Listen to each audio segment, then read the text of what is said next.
it's just going to be chaotic, right? I mean, the loan servicers aren't prepared, the borrowers aren't prepared. There's always, mistakes are always made, and, people are going to have lots of questions. And quite frankly, they're going to be overwhelmed once repayment starts. So you kind of want to get this stuff figured out before, because if you try to make a phone call, on September 1st, you're probably going to have some really, really long wait times to get a hold of anybody. So take advantage of the time you have now to get this stuff straightened out and have a reasonable plan in place, so you're not, scrambling once the interest and payments start back up.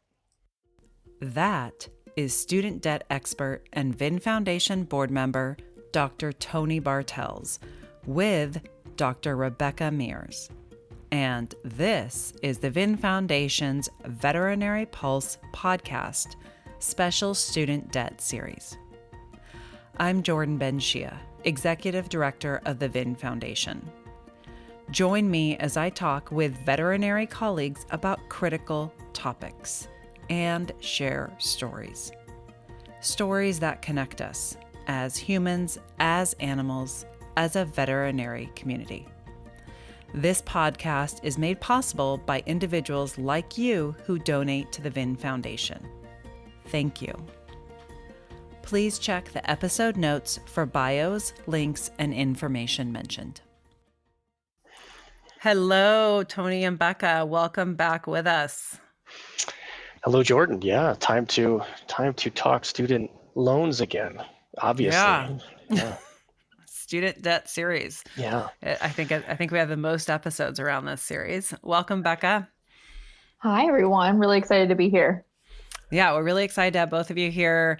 You guys have been working so hard just trying to answer all of these student debt questions. And it seems like there's just been, of course, with all the news, a huge influx of colleagues. I guess we're doing our job because the colleagues are reaching out.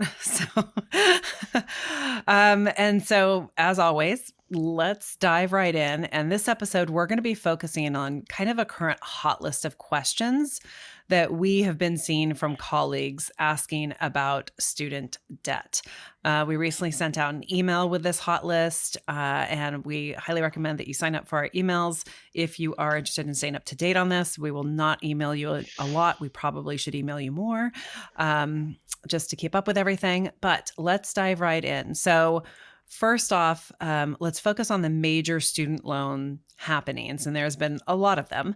But what if, just kind of going down this list for colleagues, let's start with, if you are a veterinarian who finished veterinary school before 2014, what do those colleagues need to know?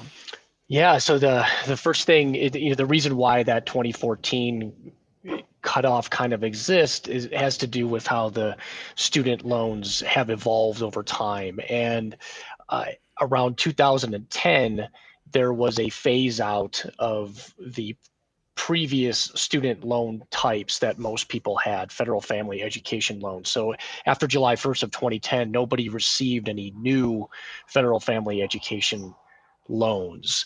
So, kind of working our way back, if you started veterinary school in the fall of 2010 and graduated in May of 2014, you're not likely to have any of those federal family education loans if you initially started borrowing at that time, right? So if you had undergrad loans, that might complicate things. So you still could have some federal family education loans in your historical student loan portfolio, even if you graduated in 2014 or after. But for the most part, if you were a person who your first introduction to the federal student loan system was in veterinary school, then you should be in the clear when it comes to those older loan types if you started veterinary school in 2010 and graduated in 2014.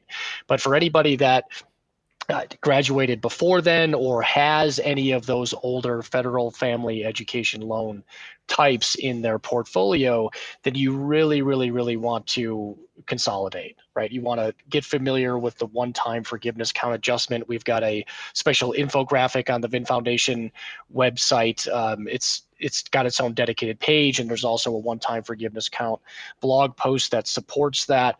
But essentially, those federal family education loans have have really been problematic when it comes to benefits and income-driven repayment plans and public service loan forgiveness. And this is a really unique opportunity to clean all of that up, right? So all of the repayment time that you've logged up until that point, even if you've got some income-driven repayment history on them or public service loan forgiveness time, which actually that's not even really possible on those older FFEL loan types anymore. But if you consolidate them, you'll preserve all of that income-driven repayment time and even earn some additional qualifying forgiveness time as part of this one-time forgiveness count adjustment. So it's a super beneficial time to clean up those older loans. You have to consolidate by the end of this year. So that was recently extended since I think the last time we talked about student loans on this podcast. So the opportunity to benefit from that one-time forgiveness count is until the end of this year.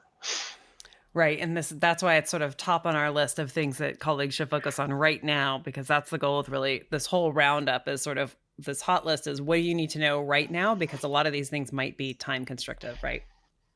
Yeah, and this one-time forgiveness count is going to be a common theme in this one. That is, in my opinion, the most beneficial of all of the goodies that are floating around out there right now. I mean, it doesn't tend to get nearly any press because it's really complicated, but it is really, really, really beneficial. Mm-hmm. Okay. So what if we have colleagues who have loans that have been in repayment longer than they've been using income-driven repayment?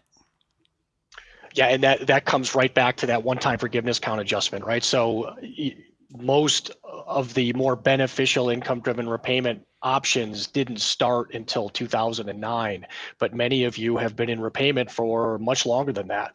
And what the one-time forgiveness count adjustment does is it goes back beyond even when IBR first started, so before 2009, all the way back to 1994, when income contingent repayment, the first of the income-driven plans, was put on the books.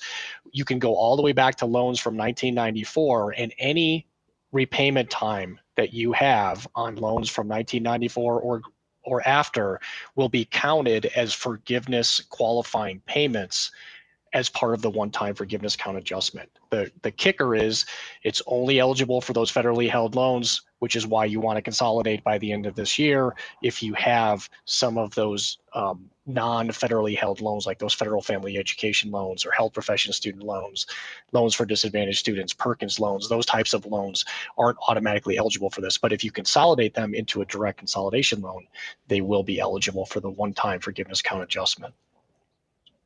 So what I'm hearing is take advantage of this. Absolutely. It is. I mean, it is crazy beneficial because the more forgiveness qualifying time you get, not only might you actually receive forgiveness if you've been in repayment for a long time, which some of our colleagues will, right? So if you've been in repayment for 25 years already, you're going to get forgiveness on your loans as long as they're the right loan types and they receive that one-time forgiveness count adjustment. But maybe you get 20 or 22 years or 23 years of qualifying forgiveness payments, which means you're really knocking on the door of being done with repayment, and it'll save you in most cases a lot of remaining repayment costs the closer you get to forgiveness with this one-time count adjustment.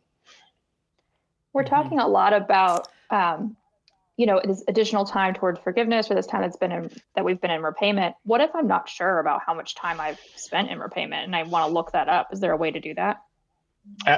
Good question. We get that a lot. Absolutely. Yeah. So I mean, if it starts with what we call the student loan physical exam, right? So you have to go to studentaid.gov, the Department of Education website, where you applied for your aid initially, but it also is the place where you're going to find your student aid data file, which is the official record of all your federal student loan borrowing history.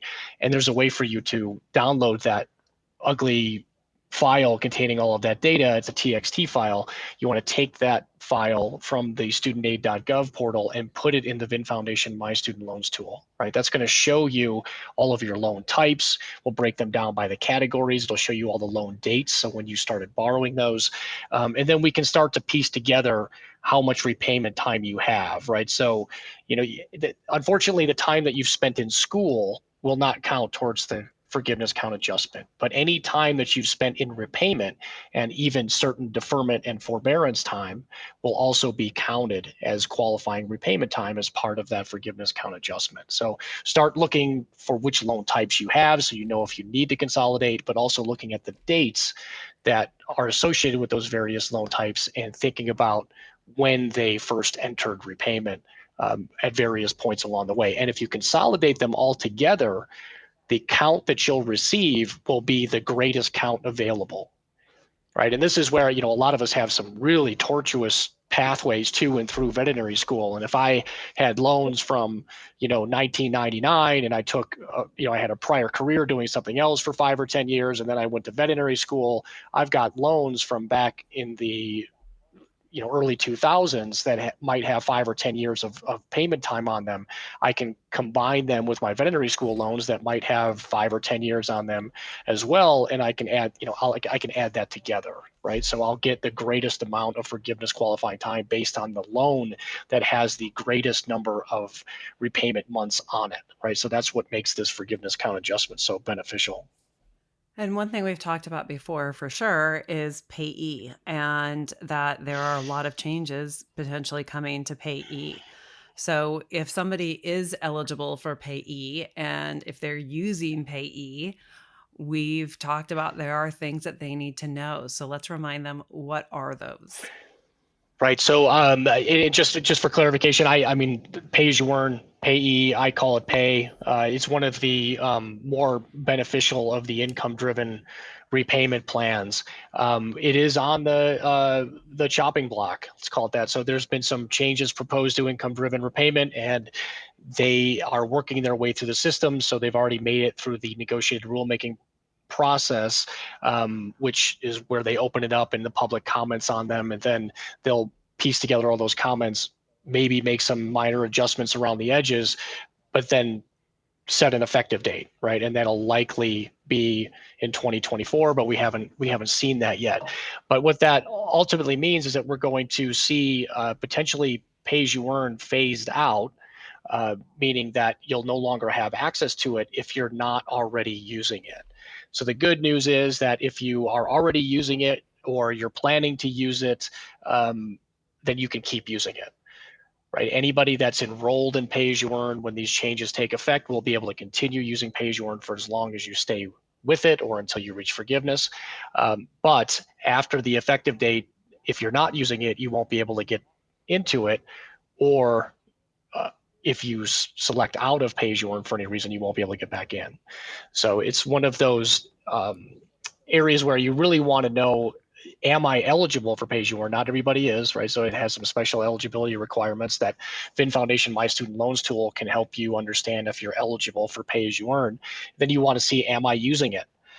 Right? There's a lot of people that think they're using Pay As You Earn, but when we look at their files, it shows revised Pay As You Earn or income-based repayment or something entirely different, right? So this stuff is really confusing. The details really matter. You want to know whether or not you're using Pay As You Earn, if you're eligible for it, and confirm that that is the plan that you're actually using with your student aid data file or with your loan servicer, and then decide whether or not it's the best plan for you, right? So with the Pay As You Earn phase out, we're also going to get some improvements to revise Pay As You Earn or repay, and those could be beneficial for you too. So you want to start to compare what these look like and thinking about, when repayment restarts and beyond, which repayment plan is going to be best for you. We hear a lot from colleagues that, wait, I didn't have to make payments during the whole pandemic, but I kind of wanted to get ahead of my student loans, so I went ahead and made payments. Should I have not made payments? Should I have saved that money? And a lot of them are surprised to hear that if they did make payments starting, from March 13th of 2020, they can get a refund, right? Yeah, absolutely. We find that every day, right? People that have either uploaded their file, and we've got alerts set up in there to detect whether or not you've been making payments during this pandemic forbearance period. And if so, we want you to be aware that you can request a refund of that, right? So you request that refund of any of those payments that you've made since the forbearance benefits began, which was March 13th of 2020. The loan servicer will provide you a refund of those payments. Now, that will get added back to your student loan balance, right? But when you're not accruing interest and we've increased the probability through the one-time forgiveness count adjustment and improvements to revised pay-as-you-earn that people are going to reach forgiveness. When you're projected to reach forgiveness, it doesn't make sense for you to pay anything more than is required on your student loans, and nobody's been required to make any payments for more than 3 years. So if you have, you can get a refund of those payments and redirect those funds to other areas of your financial wellness, or you could even just stick it in a savings account, and it's going to generate more funds for you that you can then decide to use towards your student loans later if you want to. But there's really no benefit to turning those funds over to the Department of Education right now. Request a refund if you've made a payment on those. And the forbearance benefits, while it is quite likely they're going to end at some point later this summer, we've said that 7 or 8 times. Right. And they keep getting extended. So, it's not out of the realm of possibility that it could get extended again, which means you would want to have those funds in your control longer, earning interest or doing other better things in your overall financial wellness plan than just sitting in the Department of Education. Well, especially with the high interest yield saving options right now, right? I mean, those rates are pretty high. Yeah, at minimum. So, but I also find that most of our veterinary colleagues are generally not terribly satisfied with the rest of their financial wellness, right? And there's way better things that you can be doing with your money besides putting it towards your student loans to shore up some of those areas. So is there a time frame that's sort of the deadline to ask for a refund? Yeah, that actually isn't entirely clear, but I suspect that once the forbearance benefits end, you're also going to lose that opportunity to request a refund of those payments made. So if you've made those payments, I would request a refund as soon as you can, but anticipate that option will go away as soon as the forbearance benefits officially end, which is likely to be later this summer, maybe sometime in August. Right. Okay. So another question that we get a lot is, a lot of people ask questions for those that are in an income-driven repayment plan. When is my renewal date? Right? That's a really, really hot topic. So what information do we have for colleagues about the renewal date for income-driven repayment plans? Yeah, so that's another one that's a little bit of a can of worms. But first place. A lot of these things seem to be can of worms. The first place to start, again, is that student aid data file uploaded in the VIN Foundation My Student Loans tool, doing that physical exam of your student loans.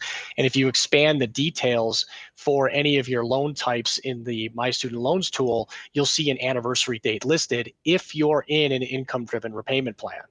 Right, so as long as you're using an income-driven repayment plan or change to one during the forbearance benefit period, then you'll have what's called an anniversary date, or other people call it their recertification date, the date that you have to provide updated income information to continue having your payment calculated based on your income. But nobody has had to provide any income recertification information during the pandemic forbearance benefit period, right? So for more than 3 years, people have either forgotten or they're dying to try to renew their income information, but the loan servicers aren't accepting it, right? So nobody has been required to provide this income information unless it would result in a lower monthly payment than you had previously using an income-driven repayment plan.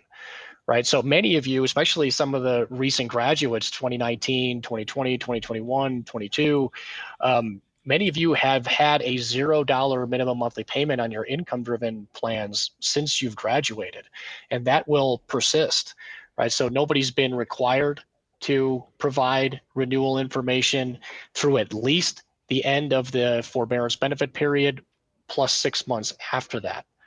Right. So that's going to bring us into February of 2024, most likely, right? So anybody that shows an income-driven repayment plan date or an anniversary date for recertifying of less than February of 2024, you can pretty much add a year to the date that's showing in your file until you get beyond February 2024. And that will be your next renewal date, right? So if you've got a very beneficial or low monthly payment on your income-driven plan, you can enjoy that for, in some cases, a significant period of time, even beyond when the payments start back up, right? And then start to think about what that renewal will look like and how much that's going to generate by using something like the VIN Foundation Student Loan Repayment Simulator to see what your repayment will look like after you renew in 2024 or in some cases 2025.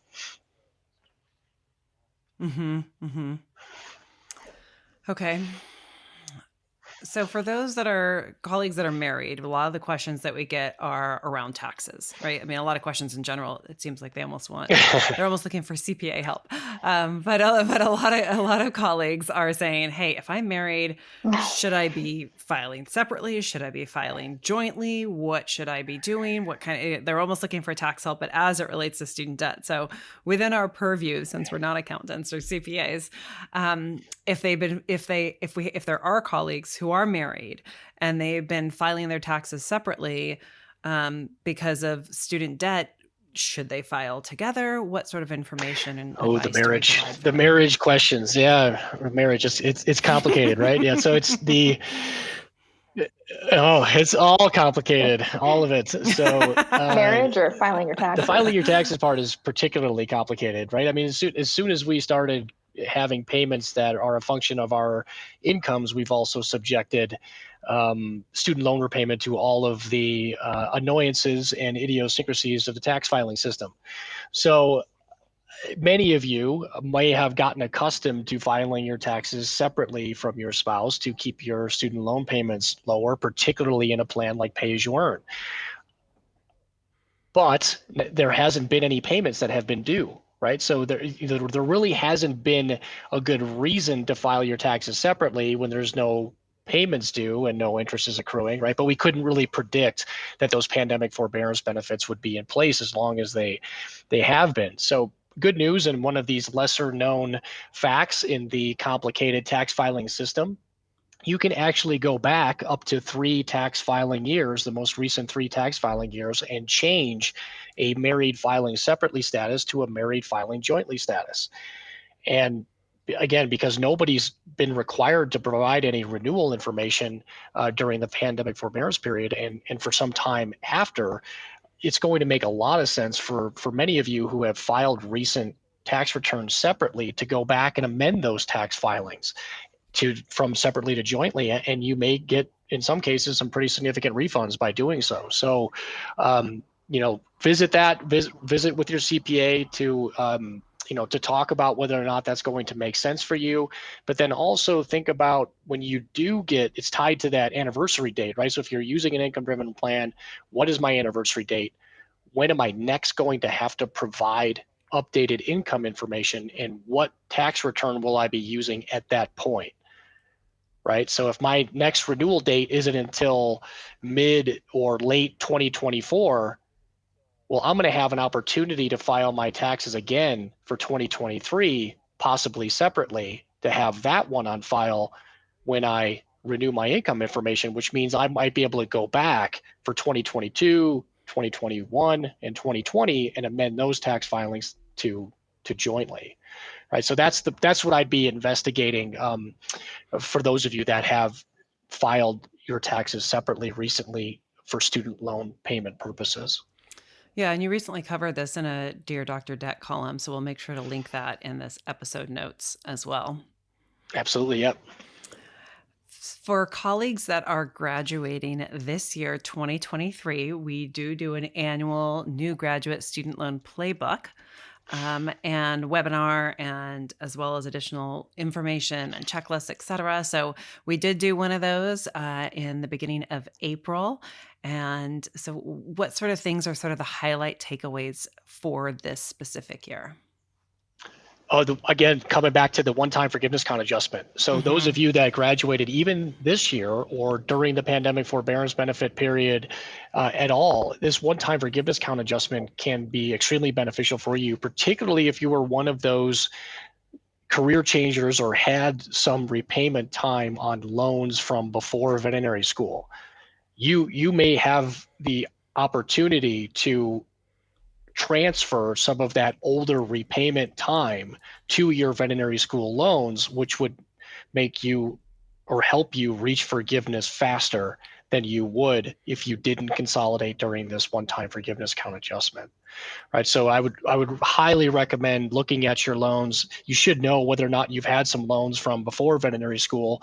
The trick is whether or not they have any appreciable repayment time logged for them. But if they have some repayment time on them, then I would highly recommend consolidating them so you can impart that qualifying time as forgiveness time as part of the one-time forgiveness count adjustment.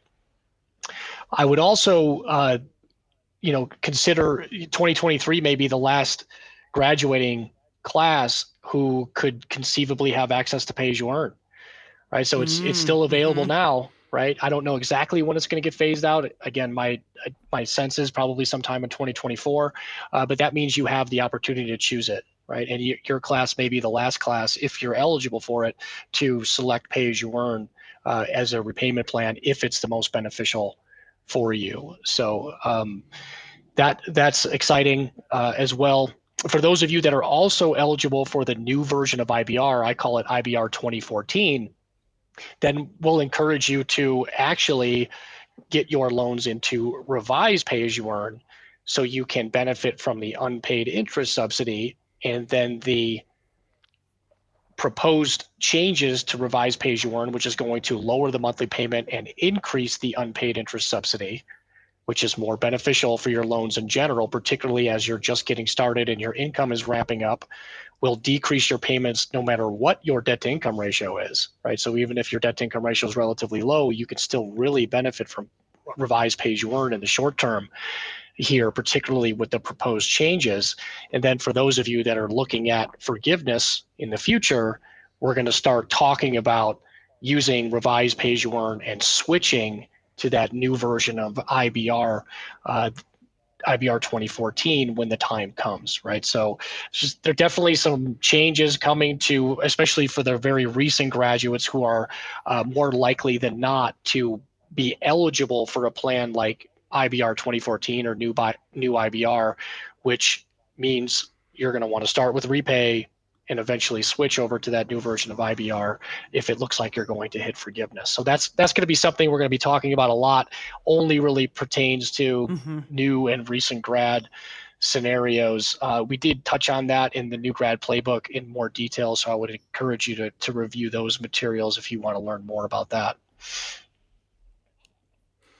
Yeah, now all these things that we're talking about, our audience knows all the links will be in the episode notes. So take a look there. Those are really the hot list items, but we also have these quote unquote honorable mentions, AKA coming soon, or other areas of interest or topics, but ones that aren't as mostly asked as the other ones. So let's start with unpaid interest capitalization. So what's the latest on that's one of those changes that have already worked their way through the negotiated rulemaking process and will take effect on July 1st, 2023. Right, so we talked before about some of the pay as you earn phase out and the repay. You can think of those as still kind of working their way through the system and haven't had an effective date set yet. These changes to how unpaid interest capitalization is going to be treated had already worked their way through that entire system, and the effective date is July 1st of 2023. And for loans that are first entering repayment, they will not capitalize your unpaid interest or interest that had accrued during school. Now, normally this is a pretty big deal, right? Because a lot of us accrue a lot of interest during school. But for those of you that have been in school mostly during the pandemic forbearance period, you don't have a lot of unpaid interest, if any at all, right? So you weren't going to experience a lot of unpaid interest capitalization anyway. But going forward, this is going to be beneficial once interest gets turned back on, and because interest rates are now higher, those that are starting veterinary school now or last year or next year are going to see the return of that unpaid interest, and it'll be quite high and add a significant cost to their total education. So not having that added to their principal, so that's what capitalization is. You take that unpaid interest, you add it to the principal. Not having that happen when you have your loans first enter repayment can save you significant amounts of interest over the course of repayment. There are some caveats to that, right? So only loans that are first entering repayment will not experience unpaid interest capitalization. Unfortunately, if you consolidate your loans, which is still going to be a common recommendation for many new graduating veterinarians, consolidation will capitalize any unpaid interest you have. So we want to talk about that, or at least know how much unpaid interest you have. The other exciting areas where this applies is when you're switching from one repayment plan to another, right? So I mentioned a new strategy starting with revised pay as you earn, switching to a income-based repayment, the new version particularly. Normally, before these changes take effect, any switching from one plan to another would be another one of those triggers where unpaid interest would capitalize, right? So now that that goes away, even if you have a significant amount of unpaid interest using a plan like revised pay as you earn, it will not get added to your principal if you switch to another plan.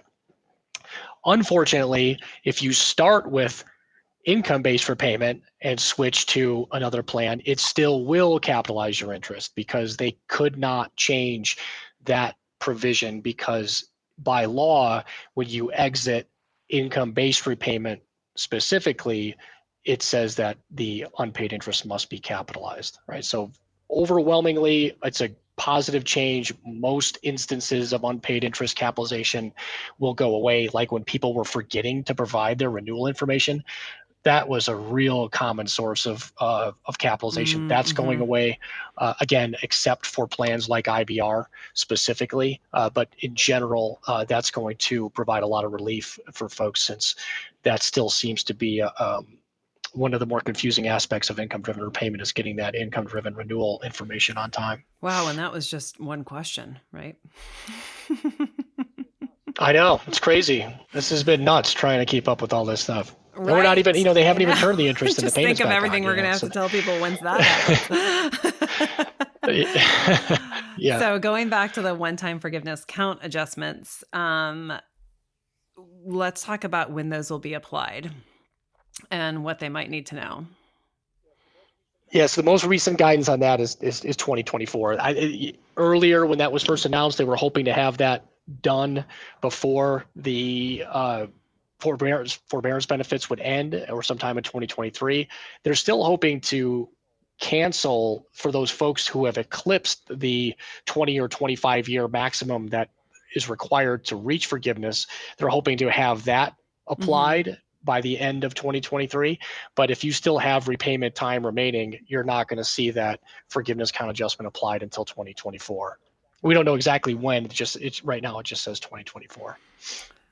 Okay. And the thing that we hear about a lot in the news that we're all kind of curious to see what's going to happen. I mean, a lot of these things, but one of the big ones is the Supreme Court rule and the ruling on the special cancellation benefits. So where are things with that? Where does it stand now? Yes, the cases were heard in February. It's kind of, in that deliberation process, if you will, where the Supreme Court is kind of, working up their final decisions and the material that will support that. And normally that information starts to roll out in June. So we're just, a month or weeks away here from knowing what the resolution will be on that one-time cancellation benefit. So, just as a refresher, that was a benefit that was announced by the Biden administration that would cancel up to $20,000 of federally held student loan balance if you met certain income thresholds, right? So $20,000 being eligible for folks who had received a Pell Grant in the past, right? So that's another one of those triggers we have set up in the VIN Foundation My Student Loans tool. If you forgot or not sure if you've received a Pell Grant in the past, you can upload your student aid data file,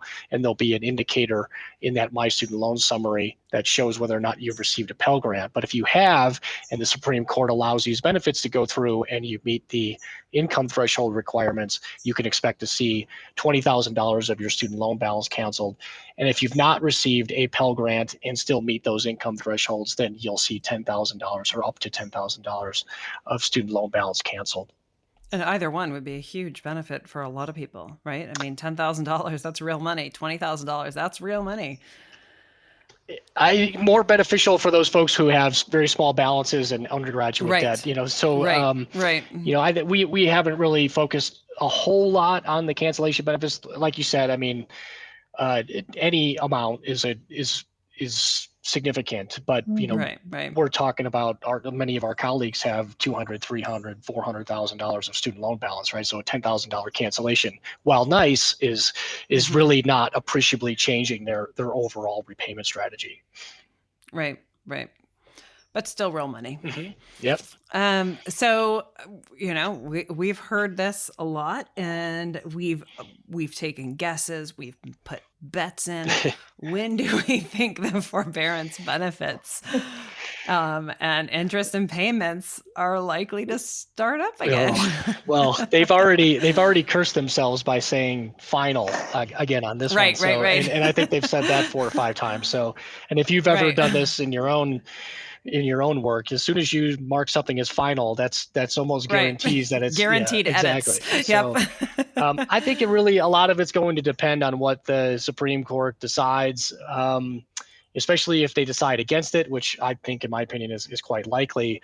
There will be some significant push to have them extended again or try in some other manner. So we'll see. But the way that the wording is written right now is that the benefits will expire 60 days after the determination is made by the Supreme Court and no later than 60 days after June 30th. Right. So the latest we can see this go is August 30th, unless it's extended again. But, the Secretary of Education just last week said that this was going to be the last time and everybody should expect to re-enter repayment, but he's also said that 2 or 3 times before. So, take that for what it's worth. But, there is a really good chance that this will come to an end later this summer. But there's not an insignificant chance that it will be extended again. Right. Okay, so where can colleagues go for updates? Because one thing that we do know is things will continue to change. Yeah, absolutely. So, VINfoundation.org, the blog is, we've got tons of content there. The Student Debt Center is a great place to do that physical exam. Studentaid.gov is kind of that official source.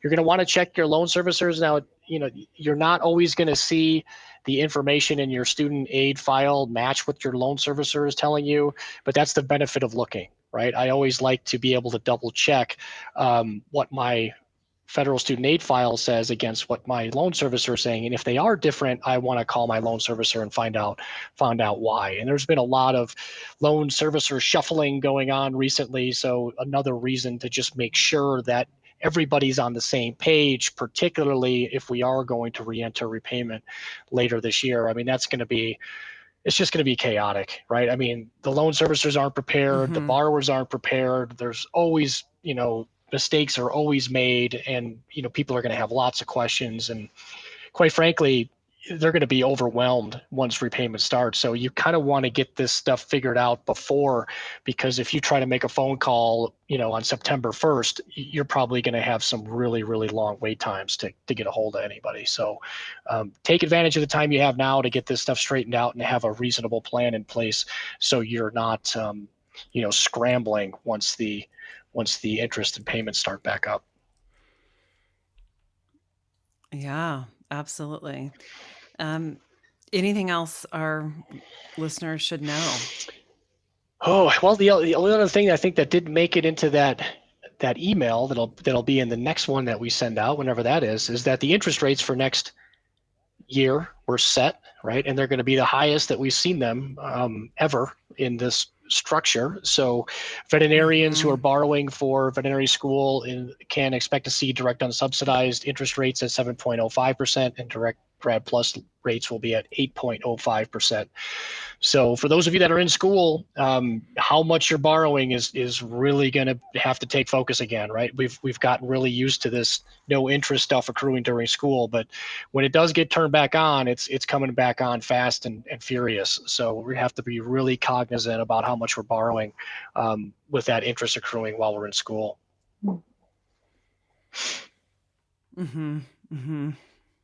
Okay. Anything else from you, Becca?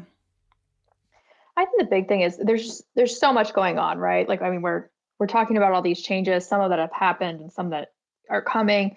And I think just trying to stay tuned with what's going on, and as you have questions, as you inevitably will, I have questions all the time.